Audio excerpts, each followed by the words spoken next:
You ask Tiger to solve. This deals with linear equations with one unknown. The final result is u equals 3. Let's solve it step by step. Group all constants on the right side of the equation. Subtract 2 from both sides. Group like terms. Simplify the arithmetic.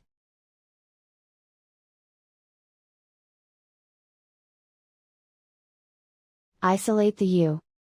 Divide both sides by 2. Simplify the fraction.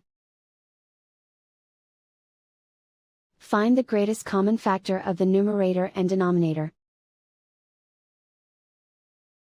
Factor out and cancel the greatest common factor.